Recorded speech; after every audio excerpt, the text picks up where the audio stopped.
Doux matin les perles, bienvenue au jour 29. Donc, quand j'ai canalisé cette formation ici, on est dans le mois de mars, fin mars, début avril, dans ces eaux-là. Et je savais que Mère Marie voulait être celle qui nous accompagne à ouvrir les yeux à l'écoute de son cœur. Et je savais d'entrée de jeu que nous nous apprêtions comme collectivité à vivre de beaux et de grands changements. Tout changement est très, très difficile au début. Et éventuellement, quand toutes les choses se placent, est grandiose à la fin. Mais il faut faire de l'espace, il faut être dans l'accueil. Et c'est sans grande surprise que Merlin, hier, a demandé de vous assister, de nous assister dans tout ce qui s'en venait. Merlin, c'est le maître ascensionné des enseignants. Et très, très tôt, il est arrivé dans ma vie. C'est une des premières statues dans ce temps-là. C'était des belles colonnes blanches. On mettait des bibelots là-dessus. Donc, Merlin est arrivé dans ma vie. J'avais 27 ans. Donc, j'en ai 60, faites le calcul. Donc, et quand Merlin est venu habiter avec moi, écoutez, ma vie a commencé à se transformer. J'avais lu des livres que si on veut voir la magie, si on veut qu'elle vienne dans nos vies, il fallait y croire. Et je savais déjà au mois de mars qu'on allait être en très grande transformation, mai et juin. C'est pas pour rien que j'ai pas commencé le 1er mai. Hein? Il fallait qu'il y ait un décalage, que j'ai le pied dans le mois de mai et le mois de juin. Donc, avec l'Ikigai, hein, on parle de l'art de vivre notre vie rêvée. La matérialisation de nos pensées. Et moi, souvent, quand on est très actif, puis, tu sais, on a des vies mouvementées, à un moment donné, on se rend compte que c'est comme difficile de suivre la parade. Hein? Puis surtout si c'est toi qui est devant la parade, qui amène tous les gens à aller dans une direction. Puis je me souviens d'avoir visualisé un jour à la retraite ma vie rêvée. C'est pas en tout point ce que je suis en train de vivre, c'est 10 fois mieux. Et souvent, on a peur de faire des changements, on a peur de faire des choix, on a peur de déplaire, on a peur de tout ce qui est pécunier, financier, de ces craintes-là. Mais je vous dirais que lorsqu'on ouvre les yeux à l'écoute du cœur, tout se place. Et faites-moi confiance, peu importe ce que tu es en train de vivre présentement, on est réellement dans le fine-tuning. Donc, ce matin même, j'allais enseigner le 777, mais non, les guides ont dit que ce n'est pas le moment du couple. C'est le moment que tu informes les gens qu'il y a une grande période d'expansion. Donc, il y a un seuil que beaucoup franchiront avant 2027 et ça commence aujourd'hui. Quand j'ai lu ça, j'ai pas pu faire autrement de dire, ben c'est ça, on change la planif et c'est ça être une coach intuitive.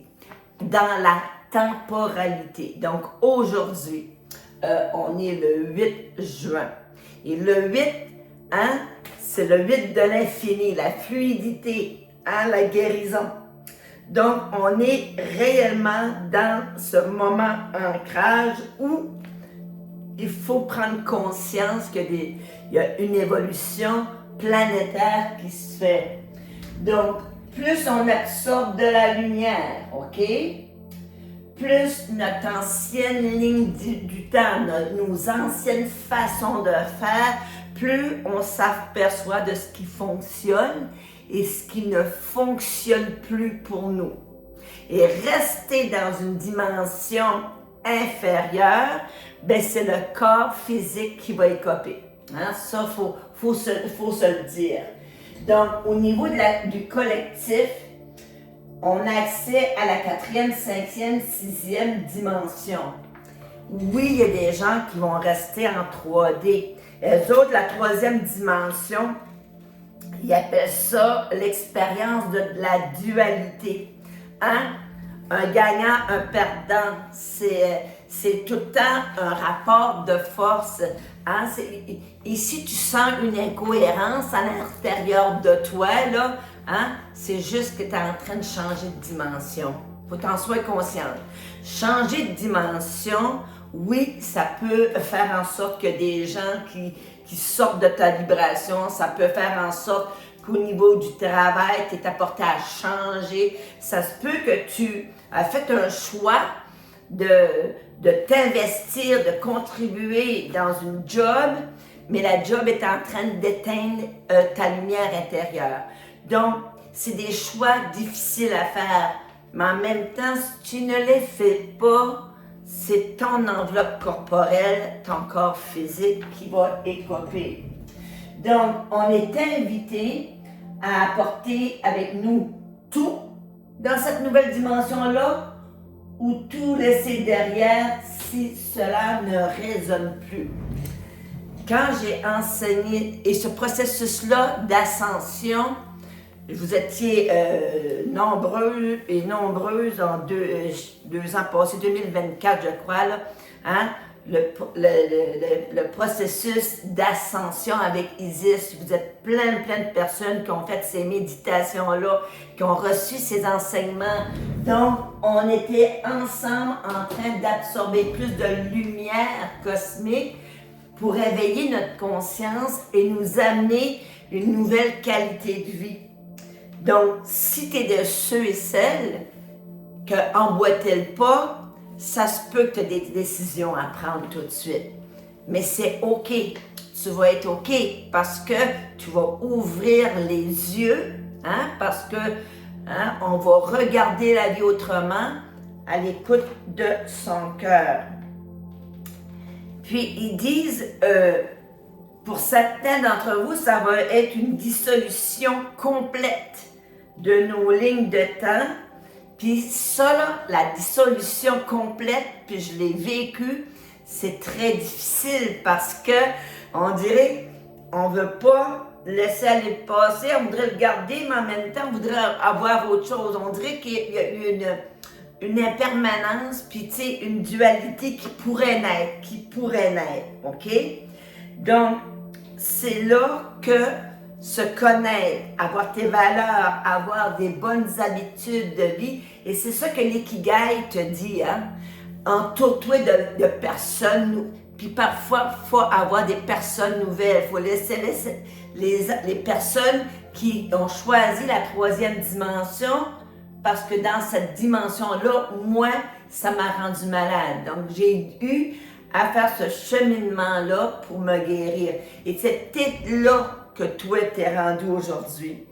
Ça dit, une partie de nous se dissout alors que nous fusionnons avec nos identités et nos choix supérieurs. On veut toute une meilleure qualité de vie. On veut tout ressentir une paix intérieure. On veut plus de chicanes, de drames, tout ça. On a déjà été là, mais on vient de comprendre que ce n'est plus nécessaire. Que si ça force puis ça tiraille, c'est parce que c'est plus notre place. Permettez tous les sentiments. Donc, en ce 8 juin, là, pleure des larmes de soulagement, de lâcher prise, mais aussi embrasser également la joie du nouveau qui grandit en vous. C'était peurant. Du jour au lendemain, tu es une directrice d'école, puis le lendemain, tu n'es plus rien. C'est épeurant. Il n'y a pas d'autre mot. Mais en même temps, même si je ne savais pas qu'est-ce que la suite allait être, mon corps il était fatigué. Il me disait par des crises de migraine à répétition, par des vomissements, des grandes fatigues, des pertes d'équilibre. Voyez-vous comment est-ce que mon corps physique était plus dans cette dimension-là, mais je voulais perdurer et rester. Et si j'étais restée, peu importe la décision des instances, mais je ne serais pas ici aujourd'hui parce que mon corps physique est en train de me parler. Le lâcher-prise, c'est un processus ardu, car beaucoup d'autres personnes peuvent être impliquées. Et nous devons donner à notre mental et à notre corps le temps de traiter toutes les émotions et les transformer. Et là, c'est là que le fait de lâcher les anciennes routines, les anciennes habitudes pour embarquer dans la nouvelle vie. Et moi, quand du jour au lendemain, j'étais à la retraite, j'aurais pu rester facilement assise sur mon divan, mais j'ai dit non, j'ai besoin de récupérer ma santé physique et c'est là que j'ai commencé à marcher, à boire de l'eau, à augmenter mon temps de qualité de méditation et c'est ça qui m'a sauvée.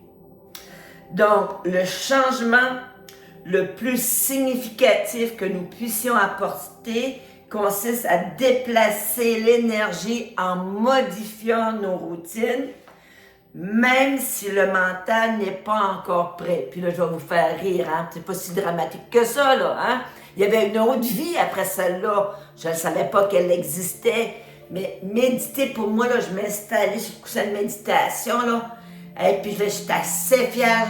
Au début, je mettais un chronomètre parce que j'avais l'impression que je méditais 3 heures de temps, tellement que mon mental était agité. Il n'avait pas été habitué à ralentir. J'avais 6 hamsters dans la tête. Et là, j'ai regardé 2 minutes et demie. Mais de 2 minutes et demie, ça a été 3 minutes. De 3 minutes, ça a été 4 minutes. Et un jour, c'est comme faire de la bicyclette, c'est comme quand tu commences à t'entraîner, à entraîner ton esprit, à calmer le mental pour voir plus clair, pour que ton intuition, que tu n'as jamais écouté, la fameuse petite voix que tu n'écoutais pas, puis après ça, tu regrettais, bien là, elle va venir, puis tu vas être en harmonie avec toutes tes dimensions intérieures.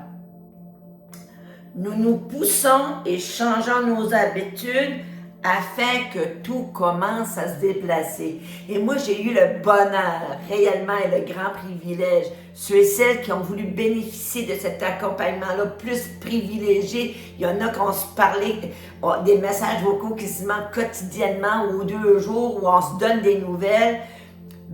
J'étais directement spectatrice à la première rangée de ton évolution. Et ça, là, pour moi, ça n'a pas de prix. Nous n'attendons plus quelque chose de l'extérieur pour que cela se produise et nous sentir mieux. Nous maintenons l'intention et l'accomplissement et accomplissons l'acte physique afin que la reprogrammation nécessaire puisse commencer. Et je vous souhaite à toutes et à tous une belle reprogrammation. Déprogrammer les anciennes croyances, c'est pas un processus qui se fait comme ça. Mais si on a la ferme intention de prendre soin de notre santé physique, psychologique, émotionnelle dans le processus de changement, ça se fait en douceur. Et quand je vivais le tsunami de changement, de fin de carrière à ma nouvelle vie, mon Dieu que j'aurais aimé avoir une personne comme moi qui l'avait vécu, puis qui me dirait, qui allait me dire, oui Imelda, présentement, là, laisse-toi accompagner, entoure-toi de personnes qui vont pas pleurer avec toi. J'avais pas besoin de ça, parce que je savais pas que ça allait l'être, mais j'avais un sentiment de libération, d'être comme si j'étais libérée d'une prison intérieure que moi-même je m'avais créée. Mais on n'a pas besoin de ces gens-là qui vont venir, parce que dans le fin fond, nous autres, on sait pourquoi on a pris ces décisions-là, puis pourquoi on aspire à quelque chose, c'est parce que on veut changer de dimension, mais en nourrissant ce qui est beau, grand en nous autres. Et l'ikigai, quand tu vas faire ton tableau de te connaître, sur quoi c'est quoi tes capacités, tes dons, qu'est-ce que tu fais, qu'est-ce que tu peux monétariser, on a tous des dons, puis à un moment donné, il faut juste trouver lesquels on a le goût d'explorer. Puis la carte du jour, ces cartes-là, là, elles sont dans la suite, le même moment que je les ai pigées à Punta Cana. Et on est dans l'énergie du 11, hein? Puis 2027, c'est l'énergie du 11. L'occasion, accueil et réception. Accueillir une occasion spéciale, c'est être réceptif au message de l'univers. Cela implique d'écouter votre voix intérieure, de suivre votre cœur et de faire confiance à vos instincts. Pour saisir une occasion, il faut être prête à sortir de sa zone de confort, à prendre des risques et à explorer de nouveaux horizons. Si cette carte est venue à vous, soyez prête à saisir chaque chance qui se présente et à transformer vos rêves en réalité, à matérialiser ce qu'on avait vu. L'occasion est une opportunité de découvrir de nouvelles facettes de vous-même, d'élever votre vibration et de mettre à jour vos compétences. Signature énergétique. L'occasion est une invitation à changer votre vibration, à évoluer, à grandir, à vous dépasser. Cela nécessite une grande dose de courage, de confiance en soi et de résilience. Et moi, je peux te dire que tu as tout ça en toi. Il te manque absolument aucun morceau. Tu es prête à rebondir. Invitons la magie, demandant de l'aide à plus grand et ensemble, portons-nous vers la nouvelle dimension. Sur ce, en direct de Caracal, je te vois, je t'aime. Gros bisous, doux lundi et on se voit demain.